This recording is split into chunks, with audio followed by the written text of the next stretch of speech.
அனைவருக்கும் வணக்கம். இன்று மாண்பு தமிழ்நாடு முதலமைச்சர் தொடர்ந்து இந்த வளைகுடா பகுதியில் ஏற்பட்டுள்ள பிரச்சனை காரணமாக நம்ம மாநிலத்துக்கு ஏற்பட்டுள்ள சவால்கள் குறித்து பல்வேறு ஆய்வுக் கூட்டங்கள் நடத்தி வருகிறார். நம்முடன் இந்த பர்டிகுலர் கூட்டத்தில் இன்று காலை கூட நடத்தினார். அதோட இதுதான் நாங்கள் சொல்ல போகிறோம். நம்மளோட கூட மதிப்புக்குரிய திரு அண்ணாதுரை, அவர் தான் இந்த state level coordinator for among the oil கம்பெனிஸ்க்கா எல்பிஜி சப்ளைஸ், அதுக்கு எல்லாத்துக்குமே அவர் தான் ஸ்டேட் லெவல் கோஆர்டினேட்டர். அவர் அண்ணாதுரை இருக்கார். அதே மாதிரி நம்ம பழனிசாமி நம்ம மாநில secretary for cooperation food and consumer supplies plus Arun Roy industry secretary இருக்கார். உங்களுக்கு ஏற்கனவே தெரியுங்க, தமிழ்நாடு முதலமைச்சர் இன்று கூட்டம் நடக்கிறதுக்கு முன்னாடியே இந்த பிப்ரவரி 28 இந்த பிரச்சனை ஏற்பட்டவுடன் தேவையான அனைத்து நடவடிக்கைகளும் அதே மாதிரி ஒன்றிய அரசுக்கு கடிதங்கள் எழுதி ஒவ்வொரு ஆஸ்பெக்ட்லையும் அவங்க இது பண்ணியிருக்காங்க. தமிழ்நாட்டில் எரிவாயு தட்டுப்பாடு தொடர்பாக கடந்த 10/3 அன்று ஒரு ஒருங்கிணைப்பு கூட்டம் தமிழ்நாடு முதலமைச்சர் முன்னிலையில் இதை சீர் செய்வதற்கு நடந்தது. அதுக்கப்புறம் முதலமைச்சர் ஆணைக்கிணங்க நம்மளோட உணவு மற்றும் உணவுப் பொருட்கள் வழங்கல் துறை அமைச்சர்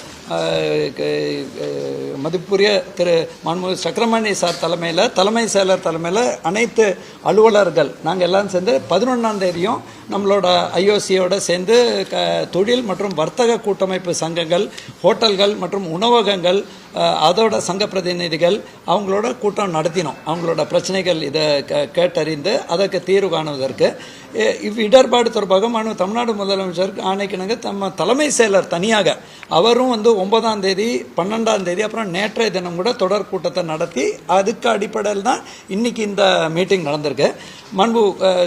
உணவுப் பொருள் துறை அமைச்சர் அவர்கள்ட்ட அவங்க பல்வேறு அமைப்புகள் சில கோரிக்கைகள் கொடுத்தாங்க. அதெல்லாம் இன்றைக்கி நாங்கள் டிஸ்கஸ் பண்ணோம். ஒரு பக்கம் இவங்க அந்த சப்ளை ப்ரீஃபிங் செப்பரேட்டாக கொடுப்பாங்க, அது அவர்களோட இதுக்கு உட்பட்டது.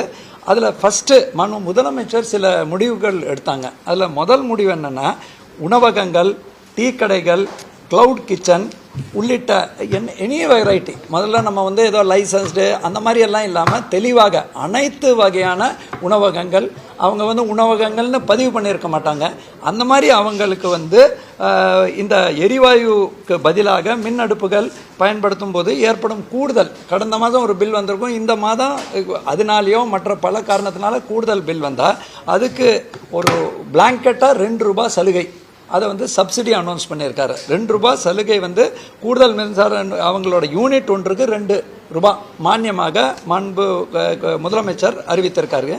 ஸோ இது இந்த ஒன்றிய அரசு அறிவித்துள்ள வணிக எரிவாயு பயன்பாட்டுக்கு கட்டுப்பாட்டுகள் எவ்வளோ நாள் அமலில் இருக்கோ இந்த சலுகை தொடரும். ஏற்கனவே நம்ம தொழில் சங்கங்களும் நம்மளோட ஹோட்டல் எல்லாரும் கேட்டிருந்தாங்க, தட் பீக் பீரியடில் நம்ம எக்ஸஸாக சார்ஜ் பண்ணுறோம், அதை குறைக்கணும்னு. இது ஹோட்டலுக்கு மட்டும் அல்லாமல் நிறைய பேர் இப்போ க்ளவுட் கிச்சன்னு ஹோட்டல்னு பதிவு பண்ணியிருக்க மாட்டாங்க. அவங்க எல்லாருக்கும் இதை தெளிவுபடுத்துகிறவங்க அனைத்து வகையான உணவகங்கள் உணவு தயாரிக்கும் பொழுது அதுக்கப்புறம் அதில் நாங்கள் பிரிச்செல்லாம் பார்க்க மாட்டோம். இது கூடுதல் செலவு ஏசி நாளாச்சா இல்லையா ஹீட்டர் நாளாச்சான்னு பார்க்க மாட்டோம். அதுக்கு அந்த கூடுதல் செலவு யூனிட் என்ன இந்த மாதமோ அடுத்த மாதமோ எது வரைக்கும் இந்த பிரச்சனை இருக்கோ அந்த கூடுதல் செலவுக்கு ஸ்ட்ரெயிட்டாக ₹2 மானியம். அதுதான் ரொம்ப சிம்பிளாக அவங்களுக்கு போய் சேருங்கிறதுக்காக அந்த மானியத்தை அனௌன்ஸ் பண்ணியிருக்காங்க. ஒரு யூனிட்டுக்கு 100 யூனிட்னா அதுக்கு இமீடியட்டாக அந்த ஏற்கனவே அவங்க ₹10 45 கேஸ் இருந்தால் அதை ₹2 குறைச்சிடுறோம். We are not going to checkup எதனால அவங்களுக்கு கூடுதலாச்சுன்னு. நெக்ஸ்ட்டு அதனால தான் தெளிவுபடுத்த சொன்னாங்க முதலமைச்சர், தட் இது ஏதோ ரெஸ்டாரண்ட்டுக்கு மட்டும் இல்லை, இதுக்கு மட்டும் இல்லை, அதுக்கப்புறம் பதிவு பண்ண லைசன்ஸ்டுன்னு சில பேர் லைசன்ஸ் வாங்கும்போது சப் லைசன்ஸு போட்டிருக்க மாட்டாங்க, க்ளவுட் கிச்சன் வீட்லேயே கூட பண்ணியிருப்பாங்க, அது எல்லாத்தையும் சொல்லியிருக்காங்க. எல்லா நேரமுங்க ஒரு மாதத்தில் கூடுதலாக இதை பயன்படுத்தினால ஃபுல் டைம் என்ன இன்க்ரீஸ் ஆகிருக்கோ அதில் ₹2 மானியம். அதான் சிம்பிளாக அவங்களுக்கு போய் சேர மாதிரி போகிறதுக்கு. அந்த கஸ்டமர் யார் வேணாலும் இந்த இப்போ நம்ம முதல்ல சொன்னோம் இல்லை 51,000 ரெஸ்டாரண்ட்ஸ் இருக்காங்க, 159 ஹை டென்ஷன் இருக்காங்க, அந்த மாதிரியே பார்க்காம, ஏன்னா பல பேர் வீட்டில் கூட சமைக்கிறாங்க, அப்புறம் க்ளவுட் சப்ளை பண்ணுறாங்க, சில பேர் லைசன்ஸில் உணவகங்கன்னு போட்டிருக்க மாட்டாங்க. டீ கடைகள் குறிப்பாக முதலமைச்சர் அதை தெளிவுபடுத்த சொன்னார். டீ கடையும் ஏதாவது இபி ரிலேட்டட் பொருளை வச்சா அவருக்கு இன்க்ரீஸ் ஆச்சுன்னா அவருக்கும் அனைத்து வகையான உணவகங்கள் இது தயவுசெய்து தெளிவுபடுத்துங்க. உணவகங்கள்னு வந்தாலே கூடுதல் மின்சார செலவு போன மாதத்தோட இந்த மாதம் அவருக்கு வந்தால் அதுக்கு ₹2 மானியம். ரெண்டாவது, எரிவாயு பயன்படுத்தும் குறு சிறு மற்றும் நடுத்தர தொழில் நிறுவனங்களுக்கு நெருக்கடியை சமாளிக்கும் வகையில் மின் அடுப்புகள், இண்டக்ஷன் ஸ்டவ்வோ இல்லையா எலக்ட்ரிக் ஸ்டவ் உள்ளிட்ட மின் உபகரணங்கள் கொள்முதல் செய்வதற்கு இளைஞர்களுக்கு வேலைவாய்ப்பு உருவாக்கும் திட்டம் ஒன்று இருக்கு, UIEGPன்னு.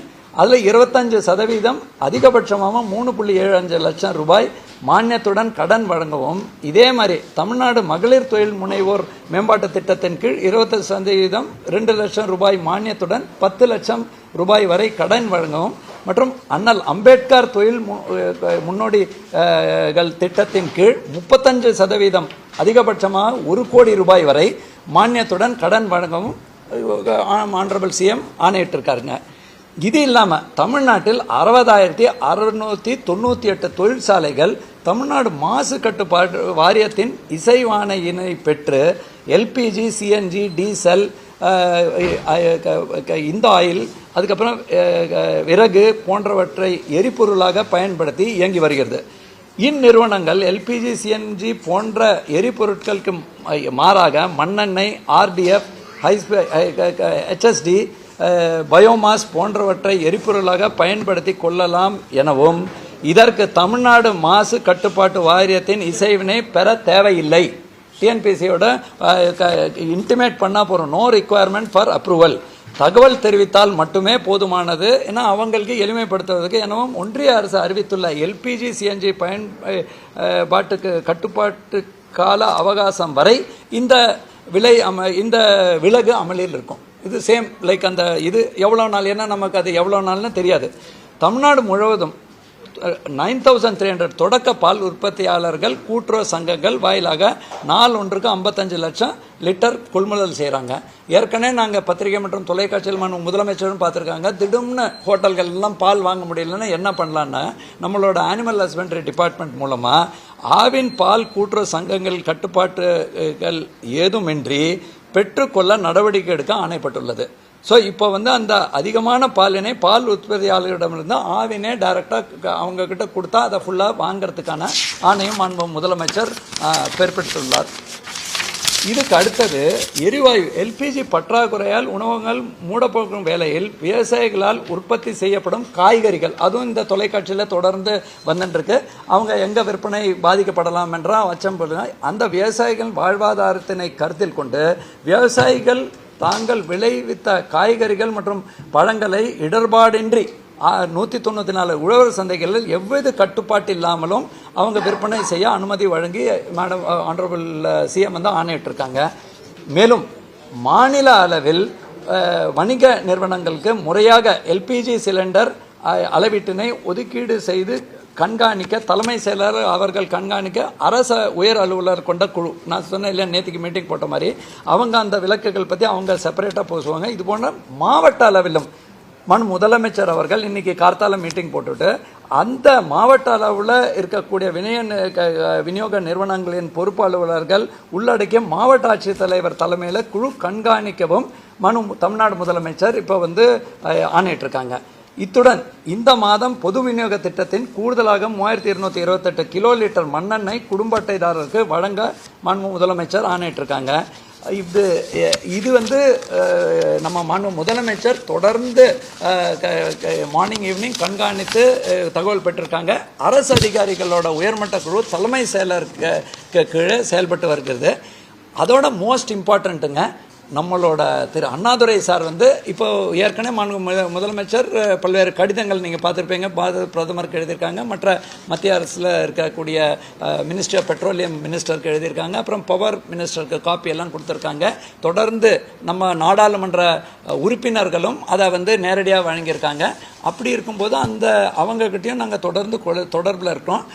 Main issue sir Annadurai sir தான் ஸ்டேட் லெவல் கோஆர்டினேட்டர். அவரை அந்த நிலைமை ஃபஸ்ட்டு தேவையில்லாமல் பீப்புள் நீட் நாட் இது பண்ண வேண்டாம்ங்கிற அந்த டீட்டெயில்ஸ் அவர் சொல்வார். அனைவருக்கும் வணக்கம்.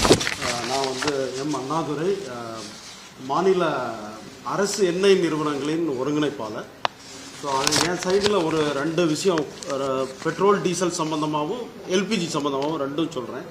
முதற்கண் MSHST petrol and diesel, motor spirit and diesel பார்த்தீங்கன்னா முதல்ல கையிருப்பு இப்போதைக்கு நம்ம சப்ளை பண்ணுற தமிழ்நாடு பூரா இருக்கிற டெர்மினல்ஸ்னு சொல்லுவோம் நாங்கள் எல்லாம் பிபிசி, ஐஓசி, ஹெச்பிசியினுடைய நிறுவனங்கள்லேயே நமக்கு வந்து ஸ்டாக்கு அங்கே வந்து பைப்லைன்ஸ் மூலமும் வேகன் மூலமும் ரயில் வேகன் மூலமும் மூவ் ஆகுது. அது மூவ் ஆகி இருக்கிற ஸ்டாக்கே 9 நாளைக்கு வரும் இன்னையிலேருந்து முதல்ல இது. அது இல்லாமல் தொடர்ந்து பைப்லைன்லேயும் வேகன்லேயும் ரிசீவ் பண்ணிகிட்டே இருக்கும் எல்லா லொக்கேஷன்ஸ்லையும். அதனால் நம்ம இப்போதைக்கு எந்த விதமான தடையும் இருக்காது பெட்ரோல் டீசலுக்கு. நம்ம ஒரு முந்தா நாளும் அதற்கு நாளும் குறிப்பாக தமிழ்நாடு ஃபுல்லாக பெட்ரோல் பங்கில் சரியான கூட்டம். எல்லாருமே ஒரு நாளைக்கு எடுக்கிற குவான்டிட்டியை விட 2 மடங்கு பெட்ரோல் பிடிச்சிருக்காங்க. எங்களுக்கு அதனுடைய புள்ளி விவரங்கள் வந்த பொழுது பார்த்தா கிட்டத்தட்ட 100% 1 லிட்டர் பிடிக்கிறவங்க 2 லிட்டர் எல்லாரும் போய் ஒரு பேனிக் ஆகிட்டு போய் பிடிச்சதுனால தான் அந்த நிலைமை உருவானது. அதில் 100% பெட்ரோல் விற்பனையும் 75% டீசல் விற்பனையும் ஒரே நாளில் கூடிடுச்சு. இதுதான் வந்து நம்ம பேனிக் ஆனதுக்கு காரணமே. அதுக்கடுத்து பார்த்தீங்கன்னா நேற்றே உடனே குறைஞ்சி விட்டது. 21% அண்ட் 20% தான். இன்னைக்கு காலையில் சில பெட்ரோல் பம்ப்லாம் போய் பார்க்குறப்போ அதிகமாக அவ்வளோ கூட்டமே இல்லை. ஸோ அது ஃபுல் கண்ட்ரோல் ஸ்டாக் நம்மக்கிட்ட இருக்குது. ஸோ நான் சொன்ன மாதிரி 9 நாட்களும் பிறகு வந்து கொண்டும் இருக்கின்றது. அது கம்ப்ளீட் ஒன்றுமே பேனிக் ஆகவே வேண்டியதில்லை. அது எல்லா நிறுவனங்களும் இணைந்து அரசுடன் இணைந்து செயல்பட்டு கண்டிப்பாக நிவர்த்தி நம்மளுடைய தேவைகளை பூர்த்தி செய்யப்படும். ஃபர்ஸ்ட் அது ஸ்டாக்கும் சொல்லிட்டேன். அப்புறம் அடுத்தது பார்த்தீங்கன்னா எல்பிஜிக்கு வந்தால் டொமஸ்டிக் பொறுத்தவரை மத்திய அரசு அறிவிப்பின்படி 25 நாளைக்கு ஒரு தடவை நகர்ப்புறங்களிலே இருக்கிற வீடுகளுக்கு எல்பிஜி சிலிண்டர் கொடுக்கப்படும். இந்த நம்ம சுச்சுவேஷனை சமாளிக்கணுங்கிறதுக்காக தான் இந்த ஒரு ரெஸ்ட்ரிக்ஷன். அப்புறம் ரூரல் சைடு என்ன அப்படின்னா 45 நாளைக்கு ஒரு முறை. So டொமஸ்டிக்கும் மோரார்லெஸ் under control. ஸ்டாக்ஸ் இருக்குது, கவர்மெண்ட்டும் அரேஞ்ச் பண்ணிட்டு இருக்கு. இப்போ இந்த மாதம் முடிவு வரையே ஸ்டாக் இருக்குது. அடுத்தது பார்த்தீங்கன்னா கமர்ஷியல், அதாவது வியாபாரங்களுக்கு தரப்படும் தி சிலிண்டர்ஸ் எல்பிஜி எடுத்துக்கிட்டிங்கன்னா சாரும் சொன்ன மாதிரி நமக்கு ஓவராலாக 20% வரை என்ன போயிட்டு இருந்ததோ அதை கொடுக்கணும். ஏன்னா ப்ரியாரிட்டி நம்ம டொமஸ்டிக் தான் கொடுக்கணும். வீட்டில் இருக்கிறவங்கள முக்கியமாக அவர்களுடைய தேவைகளை பார்த்து கொள்ள வேண்டும். முதல் எய்ம் அதுங்கிறதுனால அது 20% வரை கொடுக்கலாம் அப்படின்னு வியாபார நிறுவனங்கள் கொடுக்கலான்னு சொல்லி அறிவுறுத்தப்பட்டிருக்கிறது. அதுலேயே ப்ரியாரிட்டியாக ஹாஸ்பிட்டல்ஸ் நம்பர் 1 நமக்கு தேவை. அதுக்கு அடுத்து எஜுகேஷனல் இன்ஸ்டிடியூஷன்ஸ், அதாவது ஹாஸ்டல், நமது ஸ்டூடெண்ட்ஸ் இருக்கிற எல்லா விதமான ஹாஸ்டலுக்கும் ஸ்கூலு காலேஜுக்கும் கொடுக்கலான்னு சொல்லியும் அறிவுறுத்தப்பட்டிருக்கு. மீதி இருக்கிறத ஒரு குழுவாக மறுபடியும் மத்திய அரசு அறிவுறுத்தல்படியும் ஸ்டேட் கவர்மெண்ட்டினுடைய குழுவுடன் இணைந்து ஆயில் நிறுவனங்கள் எல்லாம் மீதி இருக்கிற குவான்டிட்டியும் மற்ற ஒரு ப்ரியாரிட்டி ஐடென்டிஃபை பண்ணி அவங்களுக்கு வழங்கப்படும் என்பதை இந்த நேரத்தில் தெரிவித்துக் கொள்கிறேன். தேங்க்யூ. இல்லை அது குறித்து அண்ணாதுரை சார் சொன்ன மாதிரி மாவட்ட முதலமைச்சர் வந்து 2 குழுக்கள் போட்டிருக்காங்க. குழுக்கள் போட்டு ஒன்று வந்து வீட்டுக்கான வணிக நிறுவனங்களுக்கு எரிவாயு சிலிண்டர் விநியோகத்திற்கு முறைப்படுத்த, அதுக்கு வந்து அரசு கூடுதல் தலைமை செயலர் உள்துறை அவரோட தலைமையில் அரசு கூடுதல் தலைமை குறு சிறு மற்றும் நடுத்தர எம்எஸ்எம்இ துறை, அதே மாதிரி தொழில்துறை மற்றும் நம்மளோட மையப்பகுதியாக நம்மளோட கூட்டுறவு உணவு மற்றும் நுகர்வோர் பாதுகாப்புத்துறை, அந்த குழு வந்து தொழிற்சாலைகள், உணவகங்கள், கேன்டீன்கள், உணவு தயாரிக்கும் கூடங்கள் போன்ற வணிக நிறுவனங்களுக்கு முறையாக எல்பிஜி சிலிண்டர் அளவீட்டினை வர ஒதுக்கீடு, இவங்க கொடுக்குற ஒதுக்கீடு, அதை வந்து விநியோகம் செய்வதற்கு அவங்க வந்து அறிவுரை வழங்குவாங்க, கண்காணிப்பாங்க. நான் ஏற்கனவே சொன்ன மாவட்ட ஆட்சித்தலைவர் தலைமையிலையும் இருக்கக்கூடிய அந்த குழுவில் தலைவர் மாவட்ட ஆட்சியர், மாவட்ட வருவாய் அலுவலர், மாவட்ட வழங்கல் டிஸ்ட்ரிக்ட் சப்ளை ஆஃபீஸர், அதுக்கப்புறம் Indian oil corporation, Hindustan petroleum மற்றும் பாரத் பெட்ரோலியமோட உறுப்பினர்கள் இருக்காங்க. எங்களோட அன்பான வேண்டுகோள் என்னென்னா, அதிகாரப்பூர்வமாக சார் வந்து அந்த சப்ளைஸ் பூராமே உங்களுக்கு ஏற்கனவே பல முறை முதலமைச்சரும் இதை தெளிவுபடுத்தியிருக்காங்க, பல்வேறு முறை நம்மளோட செயலர்களும் அதே மாதிரி தலைமை செயலரும் சொல்லியிருக்காங்க. இது வந்து ஒன்றிய அரசோட நம்ம தொடர்ந்து கலந்து பேசி, இது வந்து ஒரு அவுட் சைடு இஷ்யூங்கிறதுனால அவர்களும் அவர்களுக்கு என்ன இவங்க கண்டென்ட் நமக்கு சொல்கிறாங்களோ தகவல் வர்றதை உடனுக்குடன் நம்ம உங்கள் இடத்த கொடுத்துருவோம். That is one. Second is, தயவுசெய்து இந்த நேரத்தில் வதந்திகளை நம்பி தேவையில்லாமல் சில பேர் பண்ணிட்டு இருக்காங்க. அந்த வதந்திகள் நம்பக்கூடாது. இன்னொன்று, இவர்களிடத்திலும் பிளாக் மார்க்கெட்டிங் மேலே கடுமையான நடவடிக்கை எடுக்க தலைமை செயலரும் முதலமைச்சரும் இவங்க பை சான்ஸ் யாராவது பிளாக் மார்க்கெட் பண்ணுறாங்க, ஏதாவது சில மாவட்டங்களில் பண்ணுறாங்க, அவங்க மேலேயும் தேவையில்லாமல் இந்த நேரத்தில் அந்த மாதிரி தவறுகளில் ஈடுபட வேண்டாம். அதிகாரப்பூர்வ தகவல் இவங்க கிடைக்க தகவல் இவர் நேரடியாக சொல்லுவாங்க, இல்லையா எங்கள் மூலமாக நாங்கள் சொல்லுவோம். அதை தான் நம்ம நம்ப முடியும். நாங்களுமே அதுதான் நம்ப முடியும். நாங்கள் அப்படியே அக்ராஸ் த போர்ட் சொல்லிட முடியாது. இந்த மீன் டைம் முதலமைச்சர் இடைப்பட்ட பிரச்சனைகள் சால்வ் பண்ணுறதுக்காக பல்வேறு முயற்சிகள் எடுத்துருக்காரு. தொடர்ந்து கண்காணித்து வருகிறார்கள். அதில் தேவையான ஃபர்தர் ஏதாவது டிமாண்ட்ஸ் வரும்போது அதையும் ஃபாலோ பண்ணுவோம்.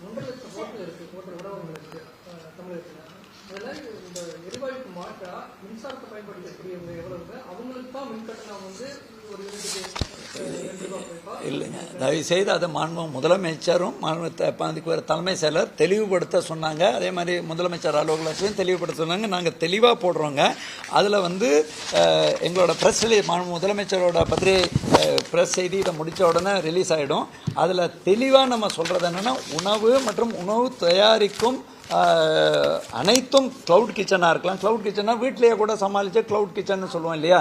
அதே மாதிரி டீ கடைகள் தெளிவாக கேட்டாங்க. டீ கடையில் அவங்க இப்போ நீங்கள் டிவியெல்லாம் காட்டுறீங்களே, இண்டக்ஷன் ஸ்டவ் போட்டு பண்ணால் அவருக்கு டிமாண்ட் ரைஸ் ஆச்சுன்னா அவருக்கும் ₹2 சலுகை கொடுப்போம். இந்த அது நம்ம அதிகாரிகள் தொடர்ந்து இப்போ எங்களுக்கு பல்வேறு ட்ரேட் லைசன்ஸ் இருக்கும். அதுக்கப்புறம் எலக்ட்ரிசிட்டியில் எல்லாரும் பதிவு பண்ண மாட்டாங்க. ஸோ நாங்கள் மொட்டையாக எலக்ட்ரிசிட்டியில் பதிவு பண்ணவங்களுக்கு மட்டும்னா பல பேருக்கு இப்போ சார் சொல்கிற மாதிரி மிஸ் ஆகிறதுக்கான வாய்ப்பு இருக்குது. அந்த மாதிரி ஆகக்கூடாதுங்கிறது தான் தனி கவனம் செலுத்த சொல்லியிருக்காங்க முதலமைச்சர். நாங்கள் எங்களோட டீமை போட்டு இதில் நாங்கள் ஏற்கனவே மக்களுக்கு பிரச்சனை இருக்கும்போது இதில் இந்த மாதிரி ரொம்ப டீட்டெயிலாக, அதுக்கப்புறம் சில பேர் நீங்கள் கேட்கலாம், சார் இவர் இதுக்கு தான் இண்டக்ஷன் ஸ்டவ்க்கு தான் ப்ரொடியூஸ் பண்ணதுனால ஏறித்தா, இது ஏசினால, அந்த மாதிரி எந்த ஒரு இதுக்கும் வராதனால தான் தெளிவாக கூடுதலாக எவ்வளோ செலவாகிறதோ அதுக்கு ₹2 சலுகை, அப்படி மானியம் அப்படின்னு முதலமைச்சர் தெளிவாக சொல்லியிருக்காங்க. தயவுசெய்து அந்த கன்ஃபியூஷன் வேண்டாங்க. யாருக்காவது இருந்தால் நாங்கள் நம்ம இபிலையும் அந்த கைடன்ஸஸ் எஸ்சிஸ் மாவட்ட லெவலில் எஸ்சி மற்றும் கலெக்டர் சூப்பரிண்ட் இன்ஜினியர் சொல்லுவாங்க, தலைமையில் சி கமர்ஷியல் இருப்பாங்க, டைரக்டர் டிஸ்ட்ரிபியூஷன் இருப்பாங்க. ஏற்கனவே இந்த அறிவுறுத்தலின்படி மீட்டிங்கும் போட சொல்லியிருக்கோம். அதே மாதிரி பாதுகாப்பாகவும் மக்கள் இருக்கணுங்க. அதையும் நாங்கள் சொல்லிக்கிறோம். இந்த மாதிரி பண்ணும்போது அதிகாரப்பூர்வ உபகரணங்கள் ப்ராப்பர் கனெக்ஷன் டவுட் இருந்தால் எங்கள் இபியில் கைட் பண்ணுறதுக்கும் சொல்லியிருக்கோம். ஆமாம்,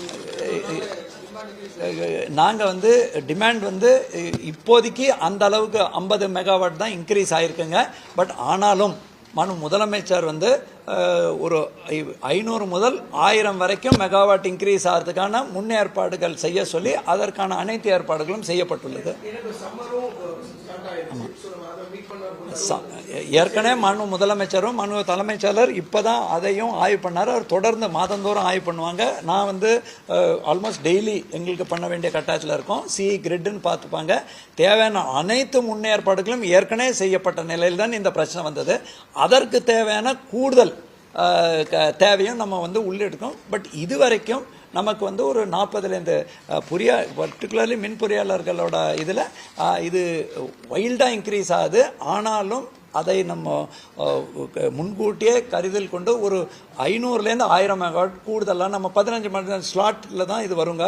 காலை வேலையில் இன்க்ரீஸ் ஆகிறதுக்கான வாய்ப்புகள் அதிகமாக இருக்குது. மத்தியானம் அந்த குக்கிங் டைமில் சோலார் பவர் நமக்கு வந்துடுறது. நைட்டு வேலையில் நமக்கு காலையில் 6லேருந்து 8, நைட்டு மறுபடியும் 6லேருந்து 12 மணி இருக்கும். அந்த நேரங்கள்லையும் கூடுதலாக எல்லாம் கன்வெர்ட் பண்ணும்போது வரும். அது எல்லாத்தையும் அந்த ஸ்லாட்ஸுக்கும் ஏற்பாடு பண்ணியிருக்கோம்.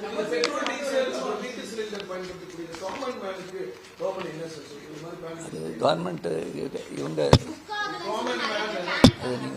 இது எல்லாம் நிறைய பேர் புக் ட்ரை பண்ணதுனால சம் இஷ்யூஸ் இருக்குது. அதுக்கு இப்போ என்ன ஒரு அடிஷ்னலாக இந்த WhatsApp service plus missed call service இது எல்லாமும் ஆக்டிவேட் பண்ணி அது ஒரு காமன் சர்வரை உடனே அப்பாயின்மெண்ட் அந்த ப்ராப்ளம் வந்தோடனேவே ஜியோவில் இருந்து சர்வீஸ் எடுத்து அவங்க கம்பைல் பண்ணி எங்களுக்கு டே எண்டில் கொடுத்தாங்கன்னா அதை எடுத்துகிட்டு அதுக்கும் எக்ஸிக்யூட் பண்ணோம்.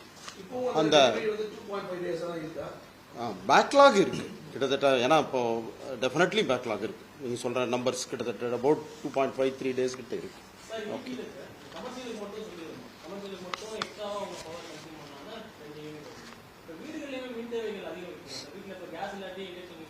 அது டெஃபினட்டாக அதையும் நமக்கு ஏன்னா டொமஸ்டிக் ரேட்டு வேறு ரேட்டாக தான் இருக்குங்க. டொமஸ்டிக் ரேட்டு இன்ஃபேக்ட் ஏற்கனவே அது செப்பரேட்டாக அதை எக்ஸாமின் பண்ணுவோம். இப்போதைக்கு அந்த எந்த வகையான உணவு டீ கடையோ கமர்ஷியலாக, ஏன்னா கமர்ஷியல் ரேட் ரொம்ப ஹை ரேட்டுங்க, 10.45 அதுக்கு மேலே ஹை ரேட்ஸாக இருந்தது. 10 ரூபாய்க்கு மேலே இருக்கும்போது அவங்களுக்கு பண்ணியிருக்கோம். மற்ற அந்த டெவலப்பிங் ஸ்டோரி இல்லையா, நம்மளே இதுக்கு இதுதான் ஃபைனல் டே அப்படின்னு இதுதான் கடைசி முடிவுன்னு சொல்ல முடியாது. முதலமைச்சர் தொடர்ந்து கண்காணித்து வருகிறார்கள், தொடர் ஆய்வு மேற்கொண்டு வருகிறார்கள். தலைமை செயலர் ஆல்மோஸ்ட் டெய்லி அதை ரிவ்யூ பண்ணிட்டு இருக்காங்க. ஸோ டெவலப்பிங் ஸ்டோரி நாங்களே அதே மாதிரி தொலைக்காட்சியில் என்னென்ன சிவியோலையோ பத்திரிகை ஊடகங்களில் வரக்கூடிய செய்திகளும் அவர்கள்ட்ட காட்டி அங்கே லோக்கலாக சால்வ் பண்ணுறதுக்கான கைடன்ஸ் அந்தந்த மாவட்ட ஆட்சியரும் பல்வேறு ஸ்டெப் எடுத்துட்டு இருக்காங்க.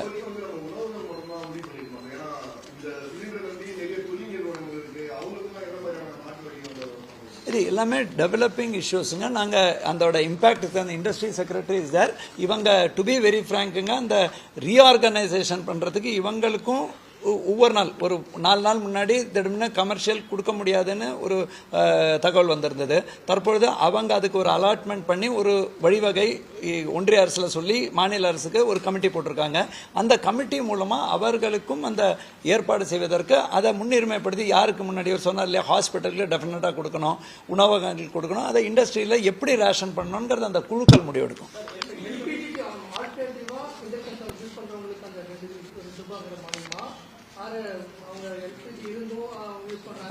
அந்த உள்கணக்குக்கே போலங்க, தெளிவாக உள்கணக்கு அவன் எல்பிஜி யூஸ் பண்ணி இந்த நேரத்தில் வெயில்னால இன்க்ரீஸ் ஆனாலும் அந்த மாதிரி உள்கணக்கே போகாமல் இப்போ கடந்த மாதத்தோட இந்த மாதம் கூடுதலாக அவங்களோட மின் தேவை ஏற்படுத்தினா அதை நம்ம இந்த மாதிரி காரணத்தினாலுங்கிற மாதிரி தான் பண்ணணும். ஏன்னா இதை ரொம்ப டீப்பாக நம்ம இதை உடைச்சுன்றதுனா அதெல்லாம் நிர்வாகத்துக்கு அவங்களால அமல்படுத்த முடியாது. அதான் ஆமாம், இது இந்த ஒன்றிய அரசின் ஆணை இருக்கும் வரை இது தொடரும்.